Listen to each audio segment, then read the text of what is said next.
Ahora sí. Bueno, este es el último video que grabo para ustedes y en él me voy a dedicar a explicar las diferencias en la consagración de la libertad sindical entre lo que dicen los convenios internacionales de la OIT y el orden jurídico nacional. Disculpen que hoy estoy un poco lenta con esto y no consigo. Ok, acá está la pantalla que quiero compartir. Y empecé mal. Ahora sí. Entonces, ¿qué tenemos? Tenemos una visión de la libertad sindical en el convenio 87 y 98 de la OIT y una visión de la libertad sindical en la Constitución y en las leyes nacionales. ¿Cuál es la diferencia? La visión de la OIT, la libertad sindical es una sola con varias expresiones o manifestaciones, como cuáles: el derecho a organizarse o afiliarse a un sindicato. Organizarse es crear el sindicato, afiliarse es afiliarse a un sindicato que ya exista. 2, el derecho a la negociación colectiva y 3, el derecho de huelga. Los 3 derechos forman parte inescindible, inseparable del ejercicio de la libertad sindical. Y hay 2 convenios fundamentales en el tema. Convenio 87, promulgado, y miren las fechas, 1948, y convenio 98, promulgado en 1949, finalizando la Segunda Guerra Mundial, con las experiencias fascista y nazista que habían creado órganos corporativos donde metían en el mismo órgano a los trabajadores y a los empleadores. Y se ponía como fin supremo de ese órgano este concepto de intereses comunes entre clases diferentes porque pertenecían a la misma nación. Entonces, esa visión fue de alguna manera intentada romper, cortar, por decirlo de otra manera, por la OIT. Y por eso están estos 2 convenios que, si recuerdan lo que dice el artículo 23 de la Constitución, son de aplicación preferente porque tienen condiciones para el ejercicio del derecho mucho mejores que las normas de origen nacional. Se puede ejercer el derecho en forma más plena, y yo creo que es la única forma de ejercerlos de manera plena, de acuerdo a lo que establecen esos convenios. En cambio, en la visión nacional tenemos 3 derechos diferentes. Uno, que es la libertad sindical, el derecho a organizarse o afiliarse. 2, la negociación colectiva, que es el derecho a concertar con el empleador las condiciones de trabajo, y la huelga. Para cada uno de esos derechos hay requisitos diferentes para poder ejercerlo. Cada uno de esos derechos tiene un procedimiento constitucional y legal para poder ser disfrutados. Vamos a ver cuáles son las diferencias entre el orden interno y el orden internacional. ¿Qué nos dice la Constitución de la República Bolivariana de Venezuela? Que todos los trabajadores y trabajadoras tienen el derecho a organizarse de conformidad con lo que diga la ley. Así lo establece el artículo 95 de la Constitución. 2, que para organizar sus procesos electorales quedan bajo la rectoría y supervisión del Consejo Nacional Electoral. Y 3, que el derecho a organizarse sindicalmente no los pueden ejercer. Hay una prohibición constitucional a los jueces, a los fiscales y a los defensores públicos. Entre el juez, que va a determinar qué puede usted hacer en materia de libertad sindical, y el CNE y el Ministerio del Trabajo, usted la posibilidad de organizarse de manera libre está muy restringida en la legislación nacional. ¿Y qué dice el convenio 87? Primera diferencia: Es un derecho no solo de los trabajadores, sino también de los empleadores, que se ejerce según lo que digan los propios estatutos, ya no es la ley, es la autonomía, y esa autonomía tiene hasta un nombre, se llama autonomía sindical, otros le dicen autotutela sindical. Por eso, la imagen que utilizo es una cabeza con mucha gente y con muchos brazos, todos juntos, y todos juntos tratando de decidir lo que van a hacer. Y que el convenio es muy claro en establecer que el registro y la acción del Estado solo tiene una finalidad: promover la organización, porque es un derecho fundamental, y el registro solo debe servir para dar publicidad, para informar a la sociedad de la existencia de la organización sindical. También hay diferencias muy grandes entre lo que dice el orden nacional e internacional en materia de negociación colectiva. ¿Qué nos dice la Constitución en el artículo 96? Que es un derecho de todos los trabajadores y trabajadoras, pero su ejercicio queda sometido a los requisitos establecidos en la ley.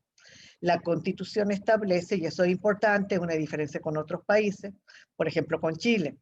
El convenio colectivo en Chile solo lo disfrutan los afiliados al sindicato. El resto de los trabajadores de la misma empresa no lo disfrutan. En cambio, en Venezuela, por norma constitucional, está establecido el efecto erga omnes del convenio colectivo. ¿Qué significa el efecto erga omnes?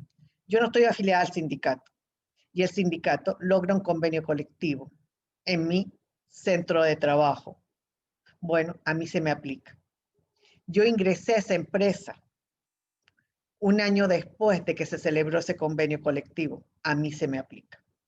Y la Constitución señala que el Estado debe ser promotor de las relaciones colectivas y garante del disfrute. Pero la legislación entendió que promotor y garante es que él debe estar participando de manera activa a través del Ministerio del Trabajo en todo tipo de negociación colectiva. Si usted quiere iniciar una negociación colectiva en su centro de trabajo con el empleador, el pliego de peticiones no se lo puede presentar directamente a su empleador, tiene que presentárselo al ministerio y el ministerio decide cuándo comienzan las negociaciones. Una diferencia importante con el convenio internacional número 87 y sobre todo el 98, porque dice que la negociación colectiva es un derecho de todos los trabajadores y las trabajadoras y que esa negociación debe desarrollarse con unos principios. Debe ser una negociación libre, voluntaria y de buena fe. Y que la presencia del Estado es opcional. Si las partes quieren negociar, podemos invitar al Estado a que actúe como tercero de buena fe, pero si no, negociamos de manera absolutamente autónoma e independiente. En otros países ni siquiera existe un sitio donde yo vaya a depositar el convenio colectivo. Por eso, los convenios colectivos en Venezuela, para que tengan validez, deben depositarse en el Ministerio del Trabajo y recibir la homologación. Por eso puse la firma de Nicolás Maduro, porque si no tienen el visto bueno del Estado, el convenio no tiene validez. En cambio, según la OIT, el solo acuerdo entre empresarios y trabajadores ya convierte el convenio en algo plenamente válido y eficaz. Por último, la huelga. El artículo 97, y este lo quise copiar, dice: todos los trabajadores y trabajadoras del sector público y del sector privado tienen derecho a la huelga. Y le establece una coletilla dentro de las condiciones que establezca la ley. Bueno, la imagen de una cárcel no es casual. Rubén González estuvo preso a principios de la década en el 2008, 2009 hasta el 2011. Tuvo sometido a un proceso penal. En la mayor parte del proceso penal lo pasó en libertad, pero estuvo 17 meses preso por organizar una huelga, dado que Ferrominera como empresa se negaba a discutir el convenio colectivo. Entonces, en la actualidad, esa, dentro de las condiciones que establezca la ley, ha hecho que el derecho de huelga en Venezuela vuelva a ser, como a principios del siglo XX, un delito. Tenemos la ley de precios justos, la ley orgánica de seguridad de la nación, tenemos el Código Penal, que hacen casi imposible que se ejerza el derecho a huelga. ¿Y cómo es la situación en los convenios internacionales de la OIT? Bueno, estos dos convenios fundamentales, 87 y 98, el perrito, lo he tratado de evitar, pero no lo puedo evitar. El 87 y el 98, no, si usted los lee, la palabra huelga no aparece. Pero los órganos de aplicación de esos convenios en la OIT, el Comité de Libertad Sindical y la Comisión de Expertos en Convenio y Recomendaciones, han dicho que la huelga está contemplada en el programa de acción del sindicato. Solo porque el convenio dice que los sindicatos pueden generar su programa de acción y con base a eso ha declarado amparadas por el convenio internacional las huelgas generales y un tipo particular de huelgas políticas. ¿Cuáles? Las contra medidas económicas. Los paros generales, cuando el gobierno va a dictar ciertas medidas económicas o una ley que los sindicatos consideren que es contraria a los intereses de los trabajadores, se puede declarar una huelga general y se considera que esa huelga está protegida por el convenio 87. Por cierto, la huelga del sector petrolero del diciembre del 2002 hasta febrero del 2003 fue considerada una huelga amparada por el convenio internacional 87, por el Comité de Libertad Sindical. Finalmente, vamos a recapitular. La Constitución establece una serie de derechos individuales que van desde la protección al trabajo, con lazos a la protección del trabajo doméstico en el hogar no remunerado, protección al salario, a la jornada, principios, estabilidad en el empleo, prestaciones sociales, disculpen, limitaciones para el uso de contratista e intermediario, prohibición del fraude a la ley, libertad sindical, negociación colectiva y derecho de huelga. Todo eso debe de alguna manera ayudarnos a entender cómo es la regulación de la prestación de servicio en la realidad, en las normas jurídicas, porque va a depender de que si haya más o menos libertad sindical, va a depender los grados de protección que pueden tener los trabajadores. Y a eso quiero dedicar la última lámina. En la última lámina que vemos, diversos tipos de regímenes de trabajo con grados diversos de protección laboral. Hay un contrato de trabajo, que es el contrato de trabajo por tiempo indeterminado y con salario fijo y jornada fija, que se le denomina el contrato de trabajo clásico, que es el que tiene la más alta protección. Al lado de ello están los funcionarios públicos, que tienen un régimen laboral compuesto por normas estatutarias y por normas provenientes de la legislación laboral, también con altos niveles de protección. Y ahí empieza a bajar. Empieza a bajar el nivel de protección. ¿Por qué? Porque normalmente los trabajadores con contrato colectivo, contrato de trabajo clásico, tienen contrato colectivo porque normalmente consiguen organizarse sindicalmente. y los funcionarios mejoraron sus condiciones de trabajo en la medida que se organizaron. En cambio, las profesiones liberales no. Las cooperativas en la reforma del 2002 casi salen del manto protector del derecho del trabajo. Los contratos de trabajo especiales por tiempo determinado, por obra determinada o los regímenes especiales, muchas veces son trabajadores con menor capacidad de organizarse. Los trabajadores autónomos tienen poca organización. Eso es lo que, y el ausente, el trabajo doméstico no remunerado del hogar. Y con algunas regulaciones, pero sin protección laboral, el voluntariado social. Todo eso, todo este cuadrito, lo que quiero que refleje es que la protección va a depender de la capacidad de esos trabajadores de organizarse y exigirle al Estado normas que protejan su prestación de servicio. Bueno, para la discusión, para las preguntas del viernes. La primera cosa que nunca debemos olvidar, el Estado social de derecho y de justicia es una etapa del capitalismo. No tiene sentido un Estado social de derecho sin que la forma de organizar la producción sea capitalista, y eso implica que exista propiedad privada y capitales privados. Pues sin capital privado tampoco tiene mucho sentido la organización sindical. El sindicalismo nació vinculada a las empresas industriales.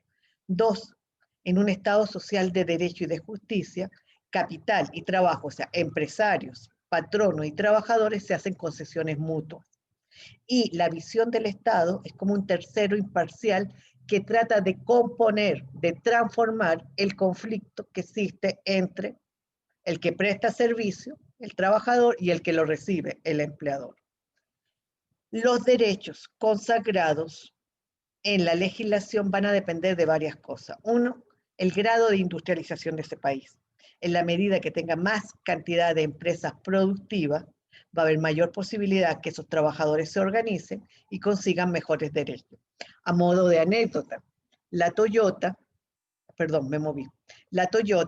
se trasladó a Sucre, que era un estado más vinculado a la producción marítima. Eran fundamentalmente un estado que la gente trabajaba de manera autónoma como pescadores y dijo, bingo, me instalo aquí y no voy a tener sindicato. Bueno, no terminó de instalarse cuando los trabajadores que se bajaron de la lancha y se convirtieron en obreros, hicieron el sindicato y negociaron el contrato colectivo. También el grado de respeto, pero también del tipo de derechos que se consagren, va a depender de la fuerza del sindicalismo. Y acá quiero hacer énfasis en algo que tenemos un poquito olvidado. El proyecto político de la clase trabajadora, que no es el proyecto partidista, no es donde yo milito, sino cuál es la visión y cuáles son las propuestas que desde la clase trabajadora tenemos al país. Algo que debemos discutir y es parte de la libertad sindical. Ese proyecto político implica repensar la alianza con otros sectores sociales, cómo vamos a incorporar el tema indígena, el tema de la diversidad sexual, el tema, ya viejo tema de la igualdad de oportunidades y de trato entre hombres y mujeres.